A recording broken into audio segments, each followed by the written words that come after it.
Assalamualaikum warahmatullahi wabarakatuh. Selamat pagi semuanya. Kami dari kelompok 3 ingin mempresentasikan kalkulus materi tentang ketidaksamaan dan grafik. Sebelum kita mulai lebih lanjut tentang materinya, saya ingin memperkenalkan dulu anggota-anggota kelompok 3, yaitu Devakri Pamungkas dengan NIM 152 50 681, Hanif Asmi Hafid dengan NIM 152 51246, Muhammad Fauzi Syahrani dengan NIM 152 50 073, dan Raihan Ramdhani dengan NIM 152 50 899. Sebelum masuk materi, diharapkan telah mempelajari yang pertama, sistem bilangan real, yang kedua, persamaan kuadrat, yang ketiga, persamaan linear, dan yang terakhir, grafik fungsi. Kita masuk ke topik pembahasan. Yang pertama itu ada interval, dan yang kedua, ketidaksamaan linear satu variabel, yang ketiga, ketidaksamaan linear dua variabel, yang keempat, ketidaksamaan kuadrat, yang kelima, ketidaksamaan irasional, dan yang terakhir, studi kasus. Di sini ada materi tentang interval. Menyelesaikan pertidaksamaan adalah mencari semua bilangan real yang membuat pertidaksamaan tersebut berlaku. Himpunan pemecahan pertidaksamaan biasanya terdiri dari suatu keseluruhan interval bilangan atau gabungan interval-interval yang demikian. Pertidaksamaan A kurang dari X kurang dari B merupakan gabungan dari dua pertidaksamaan, yaitu A kurang dari X dan X kurang dari B, menunjukkan interval terbuka yang terdiri dari semua bilangan antara A dan B, tidak termasuk titik-titik ujung A dan B. Kita menyatakan interval ini dengan lambang kurung A, B, kurung. Sebaliknya, pertidaksamaan A, X, B menunjukkan interval tertutup yang berkorespondensi di mana mencakup titik-titik ujung A dan B.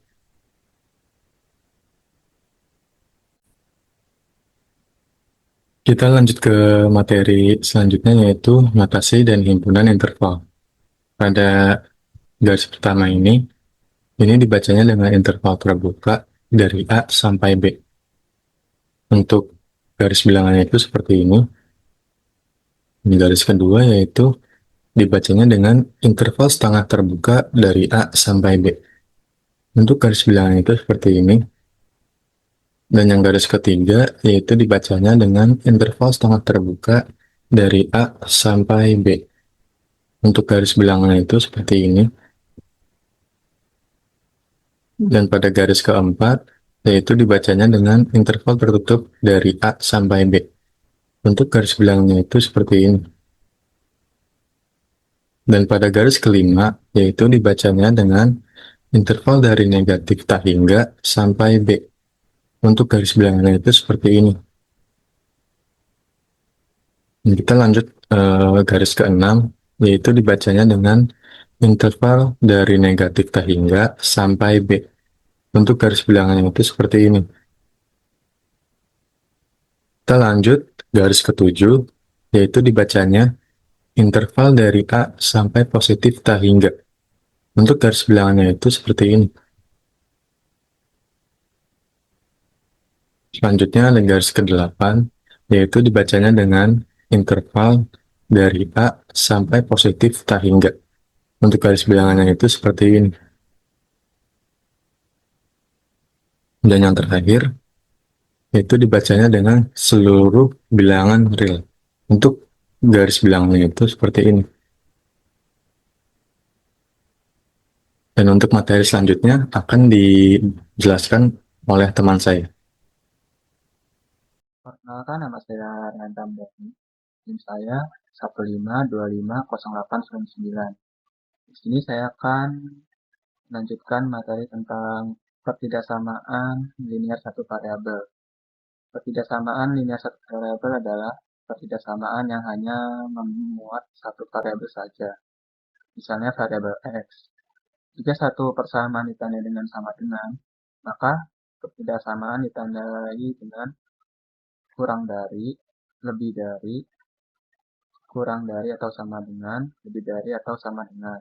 Untuk keterangannya, A sebagai koefisien X, A kosong A. B sebagai konstanta B, X sebagai bilangan real. Untuk bentuk umumnya, 1. AX tambah B kurang dari 0. 2. AX ditambah B kurang dari atau sama dengan 0. 3. AX tambah B lebih dari 0. Yang keempat, AX tambah B lebih dari atau sama dengan 0. Untuk contoh soalnya, ada X tambah 6 lebih dari 10. Penyelesaiannya itu tindakan konstanta di X tambah 6 lebih dari 10 menjadi X lebih dari 10 minus 6. Hasilnya X lebih dari 4.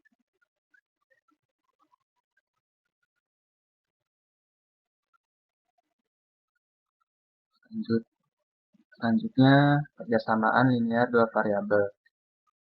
Persamaan linear dua variabel adalah persamaan linear yang memuat dua variabel, yaitu X dan Y. Mengapa disebut persamaan linear? Karena persamaan ini menghasilkan grafik penyelesaian berupa garis lurus atau linear. Oleh karena suatu persamaan, maka akan berlaku tanda kurang dari, lebih dari, kurang dari atau sama dengan, atau lebih dari sama dengan.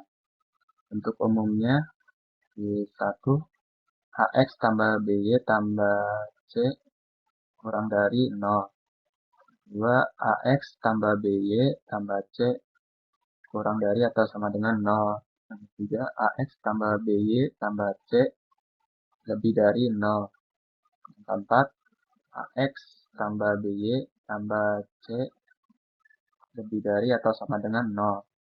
Contoh soalnya ada 2X tambah 3Y kurang dari atau sama dengan 6. Penyelesaiannya yaitu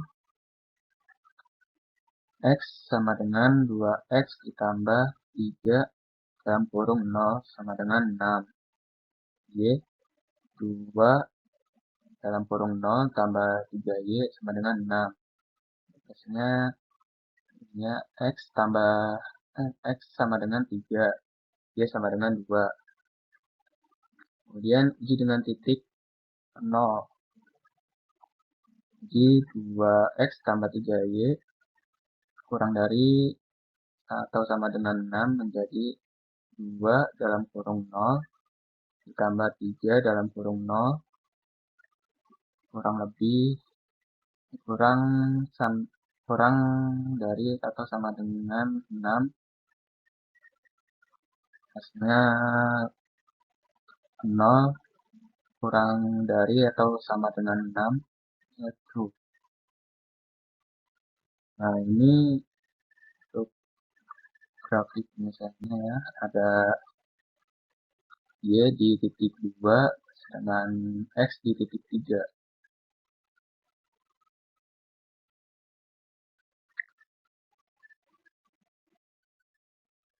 Materi berikutnya, persamaan kuadrat. Persamaan kuadrat ialah persamaan yang mempunyai variabel di mana pangkat dari suatu kalimat matematika yang memuat satu atau lebih perubahan serta relasi lebih dari atau sama dengan, kurang dari atau kurang dari sama dengan dianggap menggunakan persamaan. Ini contoh bentuknya ada AX pangkat 2 ditambah BX ditambah C kurang dari 0. 2 ada AX pangkat 2 ditambah BX tambah C kurang dari atau sama dengan 0. 3 ada AX pangkat 2 ditambah BX tambah C lebih dari 0. Yang keempat ada AX pangkat 2 ditambah BY tambah C lebih dari atau sama dengan 0. Contoh soalnya Selesaikan persamaan kuadrat dari X pangkat 2 dikurang X kurang dari 6. Penyelesaiannya X pangkat 2 min X kurang dari 6 di X pangkat 2 min X min 6 kurang dari 0. Terus kita faktorkan jadi X min 3 dan X plus 2 kurang dari 0. Ini nilai X adalah X sama dengan 3 atau X sama dengan min 2. Kemudian uji titik yang memenuhi X pangkat 2 min X kurang dari 6 dan menggunakan titik 0. Jadi dalam kurung 0, 2 dikurang dalam kurung 0 kurang dari 6. Hasilnya adalah true. 0 kurang dari 6. Nah, ini garis bilangannya ya.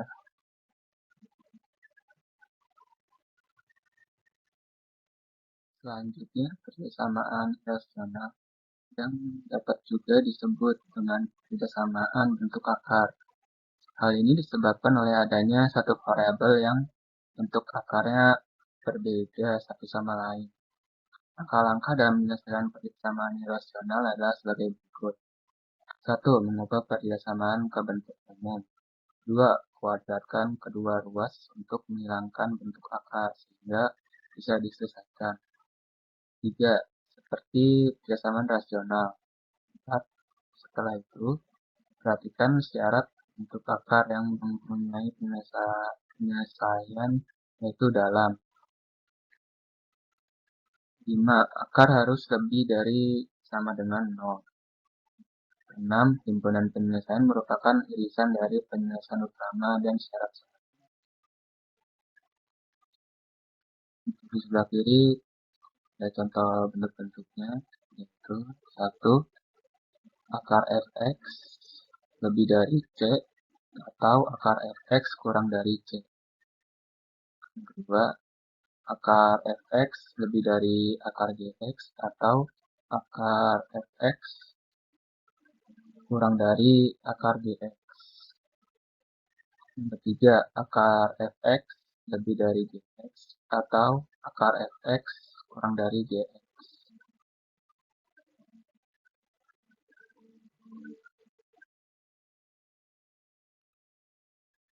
Berikutnya, contoh soal persamaan rasional. Himpunan penyelesaian dari persamaan akar x min 4 dikurang 2 lebih kurang dari 0 adalah penyelesaiannya sebagai berikut, yaitu akar fx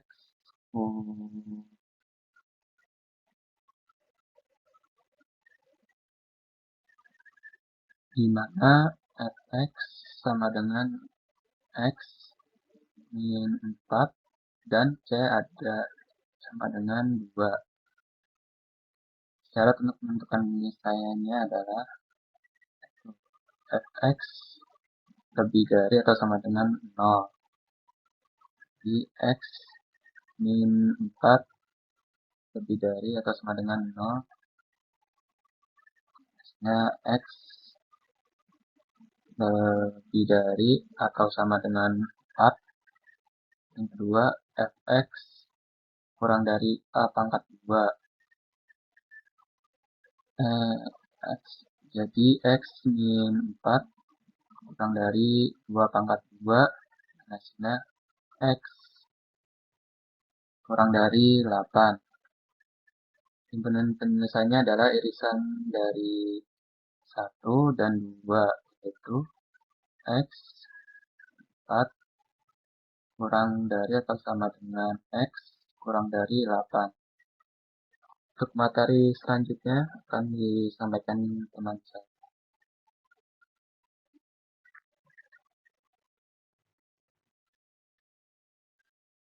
Oke, assalamualaikum warahmatullahi wabarakatuh.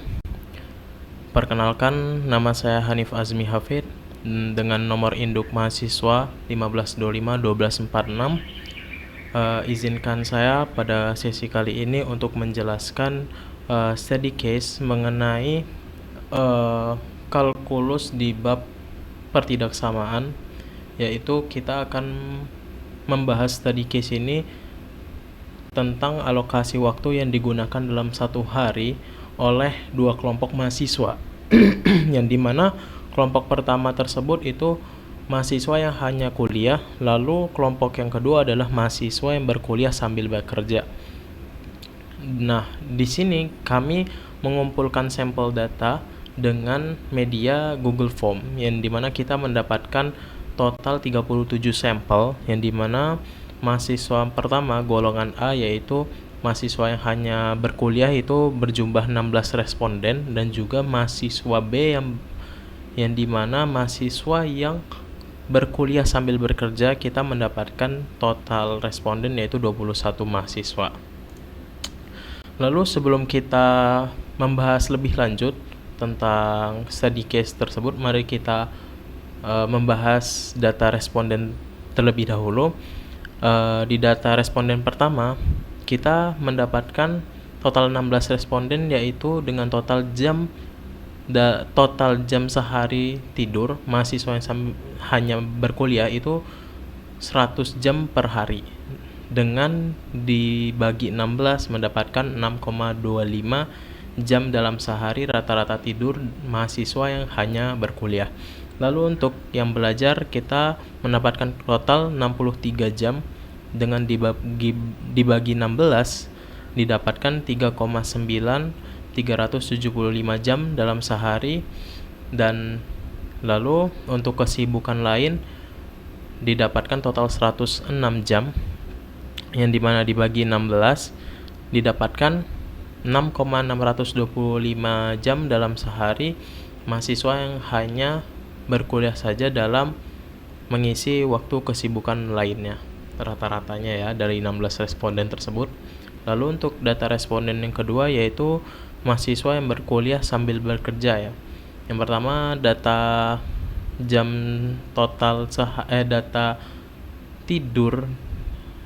total tidur dalam sehari rata-ratanya dapat 6,285 sekian, dengan total 132 dengan dibagi 21.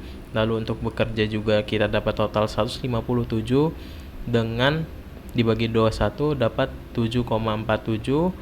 Lalu untuk jam sehari, untuk jam belajarnya dalam sehari mahasiswa yang berkuliah sambil bekerja dapat 80 dibagi 21 dapat 3,80. Dan terakhir untuk mahasiswa yang berkuliah sambil bekerja untuk memenuhi kesibukan lain-lainnya itu mendapatkan total 56 jam sehari dengan total responden 21 dengan rata-rata 2,6667. Nah, untuk study case-nya kita di sini menghitung total jam dalam sehari kan 24 jam ya. Dengan tidur itu 7 sampai 8 jam. Nah, untuk variabel A itu adalah belajar ditambah kuliah ditambah bekerja dan kesibukan lainnya. Nah, interval kelayakan waktu tidur itu 7 sampai 8 jam. Nah, substitusi model pertidaksamaan itu 7 kurang sama dengan 24 dikurang aktivitas sampai 8. Ini pertidaksamaan. Nah, maka pertidaksamaan akhirnya adalah 16 kurang lebih aktivitas sampai 17, yaitu ya dibilang rentang waktunya itu 16 sampai 17 jam. Yang dimana kesimpulan total aktivitas harian wajib berada di range 16 sampai 17 jam agar tetap memiliki waktu tidur yang layak, yakni 7 sampai 8 jam per hari. Nah, maka mahasiswa yang berkuliah saja ataupun mahasiswa yang sambil bekerja itu baiknya mereka punya waktu beraktivitas, total aktivitas apapun itu 16 sampai rentang 17 dengan menghitung pertidaksamaan akhirnya begitu. Mungkin itu sekian dari saya. untuk pembahasan yang lebih lanjut di study case ini nanti akan dilanjutkan oleh teman saya. Terima kasih. Assalamualaikum warahmatullahi wabarakatuh. Baik, nama saya Muhammad Fauzi Syahrani, NIM-nya 15250073. Kali ini kita akan beralih ke dari segi kelayakan tidur. Dan di mana menurut data dari Kementerian Kesehatan, orang dewasa yang berumur 18 sampai 40 tahun itu membutuhkan sekitar 7 sampai 8 jam sehari untuk tidur demi menjaga kesehatan. Dan kalau kita lihat data dari responden yang pertama atau responden mahasiswa yang hanya berkuliah saja, tidak sambil bekerja atau kegiatan lain, itu total responden 16 mahasiswa dengan total jam tidurnya adalah 100 jam.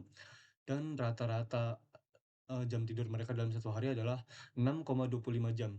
Jadi ini bisa dibilang karena di intervalnya itu adalah waktu jam tidur yang baik menurut Kementerian Kesehatan adalah 7 sampai 8 jam, jadi ini masih di bawah standar. Jadi bisa dibilang mereka ini kurang dari segi jam tidurnya, jadi berada di luar range atau di luar interval kelayakan yaitu 7 sampai 8 jam sehari. Dan begitu pun juga dengan responden yang kedua atau mahasiswa yang berkuliah dan bekerja dengan total responden adalah 21 mahasiswa dengan total jam tidur yaitu 132 jam dengan rata-rata 6,28 jam sehari. Dan ini menunjukkan bahwa tidak ada perbedaan yang signifikan antara mahasiswa yang berkuliah saja dengan mahasiswa yang berkuliah sambil bekerja, bahwa mereka sama-sama memiliki waktu atau jam tidur yang mirip, yaitu hampir mirip, yaitu 6,25 jam dengan 6,28 jam sehari. Dan karena begitu, mahasiswa yang kelompok responden kedua ini juga berada di range, eee, di luar dari interval 7 sampai 8 jam, jadi ini tidak memenuhi, pertidasamaan, begitu, yang ada di grafik ini.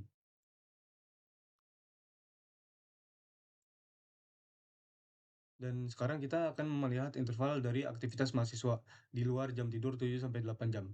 Kita akan melihat sedikit mundur ke belakang, yang dimana di substitusi model pertidaksamanya adalah dari 24 jam itu dikurang model aktivitas dan agar tercapai waktu kelayakan tidur yang sebelumnya dipaparkan di slide sebelah, yaitu 7 sampai 8 jam menurut data Kemenkes, yaitu 7 sampai 8 jam. Jadi kalau kita substitusikan menjadi pertidaksamaan akhir, yaitu aktivitas harus berada di range di tengah-tengah antara 16 sampai 17 jam dalam satu hari.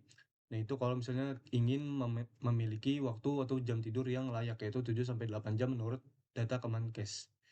Jadi total aktivitasnya di luar jam tidur yaitu antara lain belajar, kuliah, bekerja, dan aktivitas-aktivitas lain itu harus berada di antara 16 sampai 17 jam. Kalau misalnya di luar itu, baik itu melebihi atau kurang, maka itu tidak memenuhi pertidaksamaan. Oke, kita next lagi. Di sini kita melihat data dari mahasiswa yang A atau mahasiswa yang berkuliah saja, itu total belajar mereka adalah 3,93 jam dalam sehari, dengan kuliah yaitu 3 jam. Kita mengambil dari jam ini ya, kita samakan aja, kita samaratakan menjadi 3 jam karena mahasiswa yang kita ini respondennya adalah mahasiswa BSI juga. Dan untuk yang bekerja ini karena mereka hanya berkuliah saja, jadi kita kosongkan. Lalu kesibukan lain itu mungkin seperti di perjalanan atau mungkin sekedar bermain HP itu sekitar 6,62 jam. Dan ini kalau kita jumlahkan itu adalah di luar jam tidur ya, ini sekitar 13,55 jam. Nah, sekarang kita akan beralih ke mahasiswa yang B yang kuliah dan bekerja, dan di mana mereka rata-rata belajar dalam satu hari adalah 3,8 jam, dan kuliah sama seperti mahasiswa yang A, yaitu 3 jam. Dan untuk bekerja ini rata-rata yaitu 7,47 jam, dan kesibukan lain di luar itu semua yaitu 2,67 jam. Dengan total aktivitas dalam satu hari mereka adalah 16,94 jam.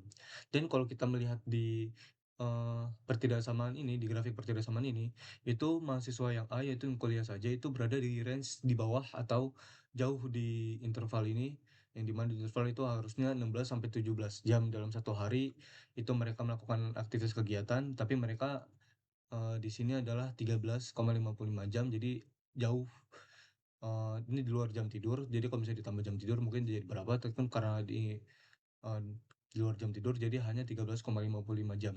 Dan ini jauh di bawah standar, jadi karena mereka ibaratnya ini memiliki waktu kosong yang banyak, karena jika di range-nya ini adalah 17 ke atas itu menandakan bahwa mereka memiliki kegiatan yang sibuk atau padat, tapi kalau misalnya di 16 ke bawah itu tandanya bahwa mereka tidak memiliki aktivitas yang eee, produktif. Jadi mereka bisa dibilang cenderung bisa, menimbulkan jenuh atau doom scrolling. Jadi tidak memiliki waktu yang, eee, bisa dipakai untuk kegiatan yang bermanfaat atau berproduktif gitu, di luar jam dari belajar, kuliah, dan sebagainya, dan tidur gitu.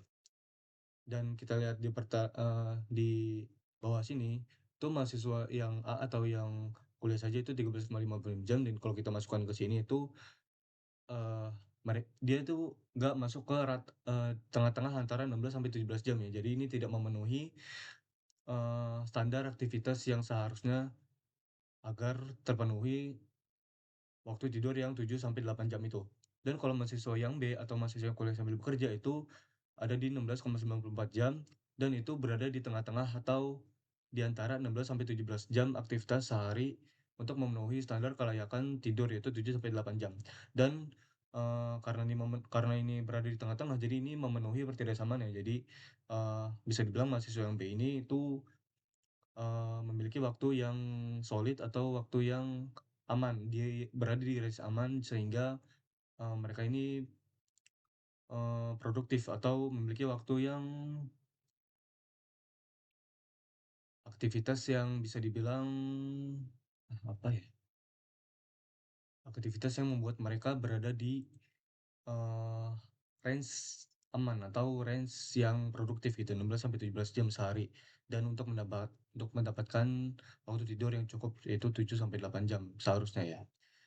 Dan kita next lagi, di sini ada keterangannya untuk mahasiswa yang A atau yang kuliah saja itu, kelompok ini memiliki total aktivitas yang lebih rendah sehingga berpotensi mengalami jenuh, bahkan doom scrolling atau, keasikan bermain HP sehingga melupakan waktu. Dan dapat disimpulkan bahwa kelompok ini tidak memenuhi pertidaksamaan karena berada jauh di interval gitu, tidak berada di tengah-tengah gitu. Di tengah-tengah interval antara 16 sampai 17 jam. Dan untuk mahasiswa dengan kesibukan kuliah dan bekerja, itu berada di 16,94 jam, dan ini berada di tengah-tengah 16 sampai 17 jam, sehingga bisa dibilang, mahasiswa dengan kelompok ini tuh memenuhi pertidaksamaan. Bahkan kalau misalnya kita lihat ini dia agak mepet waktunya dengan, 17 jam, sehingga kalau mereka menambahkan misalkan satu kegiatan lagi, itu akan berpotensi mengalami kepadatan aktivitas atau bahkan melebihi standar waktu untuk mendapatkan waktu tidur yang cukup di antara 7 sampai 8 jam. Misalkan, lembur dari pekerjaan atau bahkan, saat berangkat atau pulang itu mengalami kemacetan, itu pasti berpotensi, akan mengalami penurunan atau, kerugian waktu ya, sehingga waktu yang digunakan itu akan lebih banyak lagi, jadi berpotensi mengalami kelelahan dan sebagainya, seperti itu. Baik, sekian presentasi dari kelompok kami. Jika ada yang ingin ditanyakan bisa di kolom komentar atau bahkan di, kelas nanti saat presentasi. Terima kasih.